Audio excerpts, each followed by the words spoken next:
Should start every show that way. Live from the only living turkey in America's gobbler cave. That's right, Matt. Male turkey is called a gobbler. Get it? Sounds Man cave, gross. gobbler's cave. Watching highlights from last night's Butterball Bowl. It's your daily dose of supersonic biz nuggets.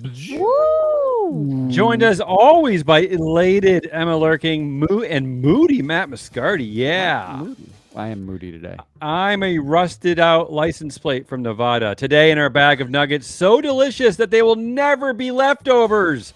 Called November 29th, 2021. Twitter. Woo! So much twitting.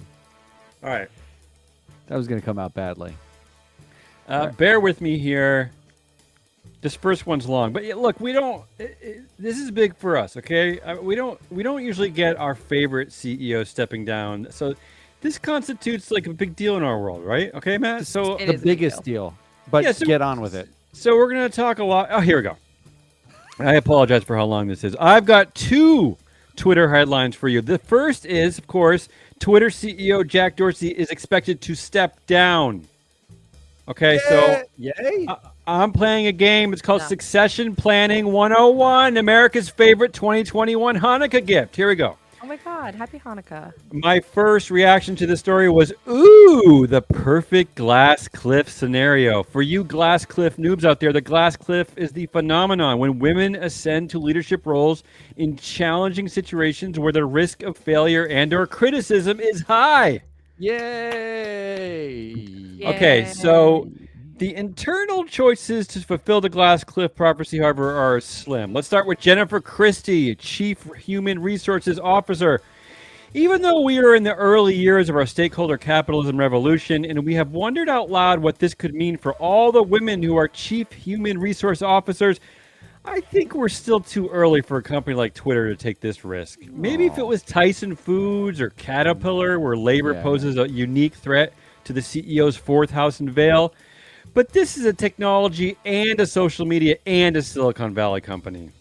This smells like a mess that only can be cleaned up by some Stanford and computer science juices, and certainly not a bachelor's degree in political science from the University of North Carolina and a master's degree in criminal justice from George Washington.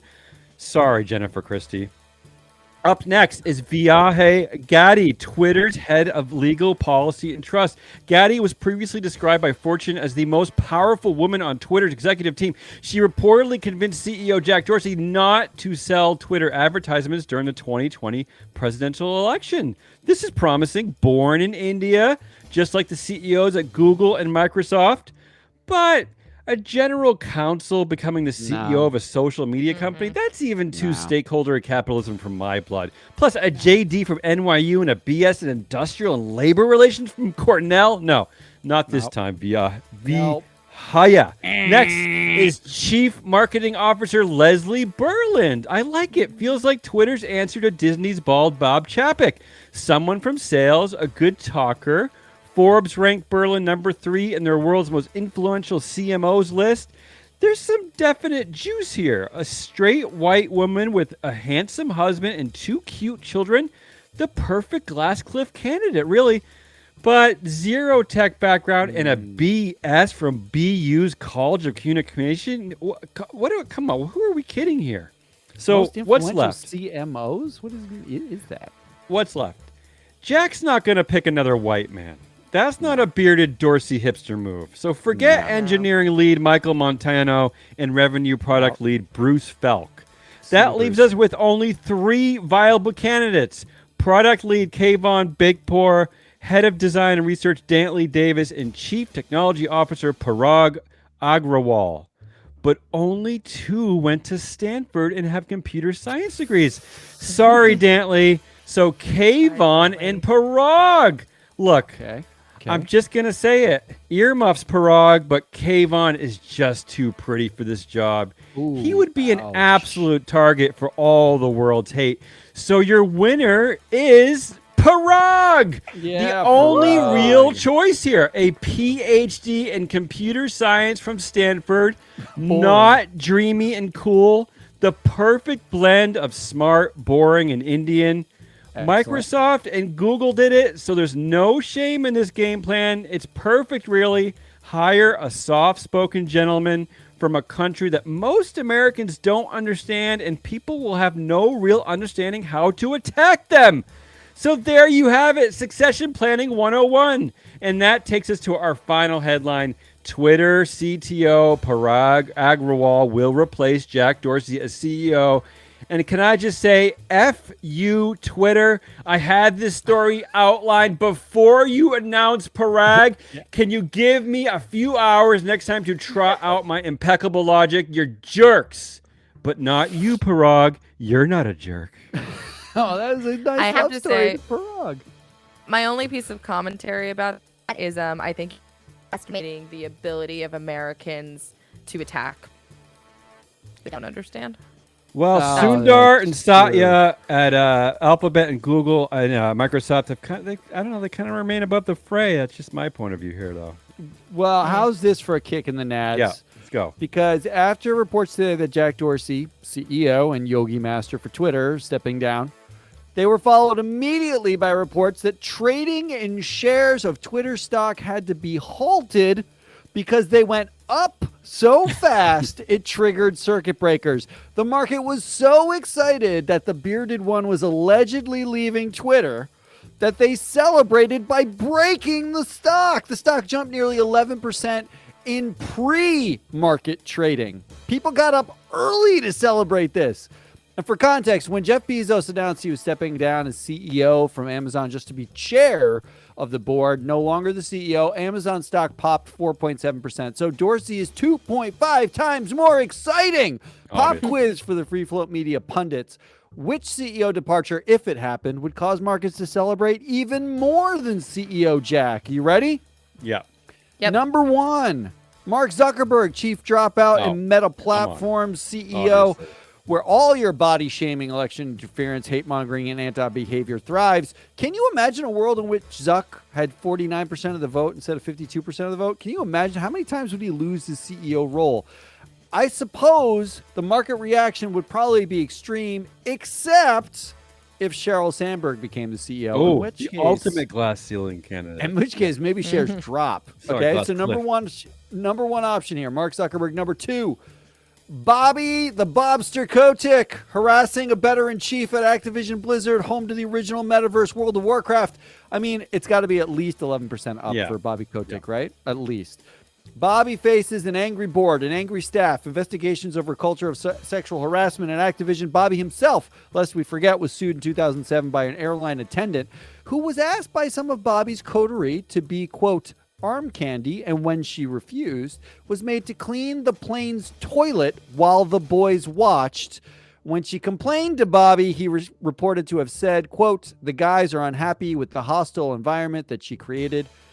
Oh, wait, sorry, I gotta go back a second. I misreported something. Bobby's board is not angry with him about all these things. As Damien reported last week, they've changed their name to Bobby's Broy Brady Bunch Blizzard Buddy Bonanza. So Bobby Kotick, making your market go up. And last but not least, strictly a shot across the bow of Emma lurking, Tim Cook. No. Here's the question for Emma. No. If Tim Cook were to leave Apple and announce that he was no longer the CEO, would you buy more products from Apple?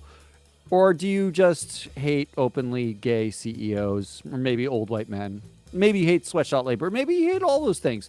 Which one CEO announcing a departure would cause the biggest pop? What do you think? I Mark have my Zuckerberg. answer. It's the I heard a Zuckster. Mark Zuckerberg, and Emma says I'm going Tim. Tim Cook. My trolling works. Wrong. Matt, thank you for Tim- including Tim Cook. I almost included Tim Cook in my first story as the original Satya Sundar model, an openly gay man from the South. It's like how Can do it you be attack? more How do you glass attack that? ceiling than And that? How do you Is that- how do you come after Glass him? cliff? Other than Emma, who hates that guy? My reason for being Tim is I think that out of all those three CEOs, Tim Cook is probably the most ethical.